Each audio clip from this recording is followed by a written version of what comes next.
Hay un tema ya que está en todos los titulares de los diarios y es el conflicto de Medio Oriente que no tiene miras de poderse terminar lo más rápidamente posible. Hola Graciela, ¿cómo estás? Un abrazo. ¿Cómo te va, Rubén? Un gusto verte, como siempre, aunque sea de forma remota. Un gusto conversar contigo. Bueno, Igualmente. comentanos qué opinión tenés vos de este conflicto así tan exaltado que hay hoy en Medio Oriente. Mira, yo creo que hay un problema, hay dos conflictos en simultáneo, si bien pueden tener el mismo origen. Uno es el conflicto de el quiebre que se produjo dentro de la sociedad israelí en razón de que los árabes israelíes que han tenido una convivencia pacífica a lo largo de los años con los judíos israelíes, de repente han hecho ruptura. Es decir, daría la impresión por las noticias que pueden llegar desde allí que, a ver, las nuevas generaciones no están tan dispuestas a vivir en armonía con la sociedad israelí judía como sí lo han hecho sus padres y sus abuelos. Ese porcentaje de población de árabes israelíes son ciertamente menores, son aquellos que, con motivo de la creación del Estado de Israel, decidieron no irse al exilio, sino quedarse viviendo dentro de Israel una vez que se creó el Estado.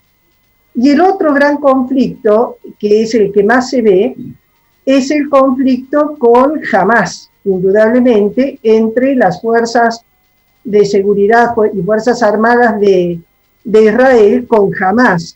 Entonces la dimensión es doble, porque la primera que mencionábamos, Rubén, se le ha llamado la intifada del TikTok porque comienza en razón de las festividades árabes o musulmanas más exactamente, y que lógicamente comienzan en este periodo a filmar una serie de ataques a ciudadanos israelíes, fundamentalmente a los ortodoxos. Con lo cual te estoy diciendo que hay un conflicto de doble entrada, lo cual no es tan sencillo, porque en este caso Israel, que es el atacado, por decirlo de algún modo, si bien responde, Israel, que es atacado, está amenazado en un flanco interno y un flanco externo, vamos a decir así, como es Hamás. Eso por un lado. Y por el otro, la pregunta que vos, o el comentario que vos hacías, es qué posibilidades de conclusión de esto hay a corto plazo. Y en ese sentido, Rubén, podemos decir que digamos, las situaciones de paz relativa, porque siempre es una paz caliente, vamos a decir así, no tiene largo plazo en toda esa zona de cercano oriente, especialmente en la región de Israel con el tema de la Franja de Gaza. No tanto Cisjordania, sino la Franja de Gaza. Razón por la cual las posibilidades de conclusión del conflicto no están próximos, sobre todo porque no te olvides que Hamás, en su propia carta constitutiva, tiene como objetivo hacer desaparecer al Estado de Israel.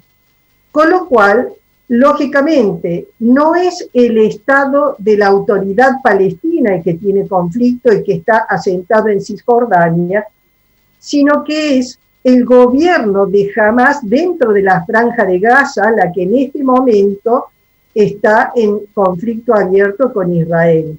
Y es lo más hostil, porque fíjate vos que si fuese la autoridad palestina dentro de Cisjordania, ellos tienen disponibilidad de hacer acuerdos con Israel, porque el tema de fondo es ¿cuál?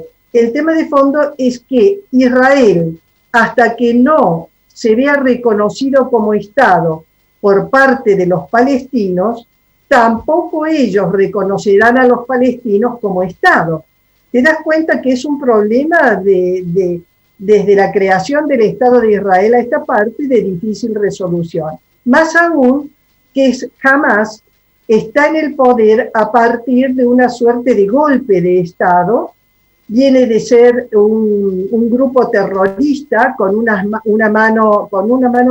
ala de milicia muy hostil, y lógicamente es algo que para el Estado de Israel no es tan sencillo, porque utilizan lo que se denomina un conflicto de baja intensidad, por decirlo de algún modo, que no es el conflicto abierto entre dos fuerzas armadas en choque, sino que son hostilidades de tipo subversivas contra el Estado de Israel.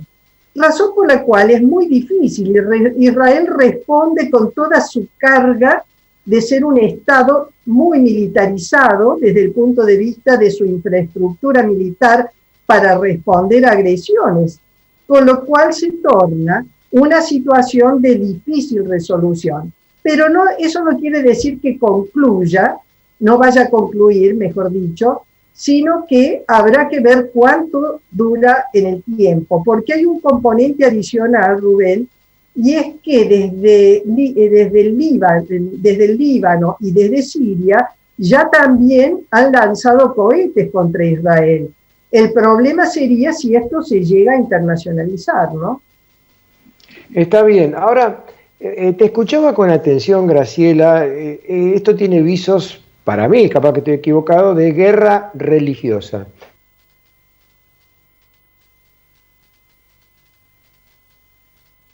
Que en el mismo tiempo que el hombre dejó de ser Homo sapiens, se constituyó en sociedad, en civilización y todo eso, hasta el día de hoy, desde ese momento, el hombre ha vivido un 70% en la violencia y un 30% en la paz. Es decir, que hemos estado más en la violencia que en la paz. Pero cuando uno analiza ese 70% de violencia, decía este señor historiador, uno descubre que el 70% de ese 70% fueron guerras religiosas. Por lo tanto, es un tema que yo no pretendo instalarlo ahora para una discusión, por supuesto, pero sí me gustaría conocer tu opinión al respecto de que las religiones han tenido mucho que ver en la pérdida de la paz de la humanidad. Lo que pasa es que vos tienes razón, porque, a ver, son, en todo caso, parte de un principio religioso para convertirse en nacionalismos. Ese es el punto para mí de inflexión y el punto importante. Porque si bien es cierto que aparecen como dos religiones, mira, yo te voy a decir lo siguiente.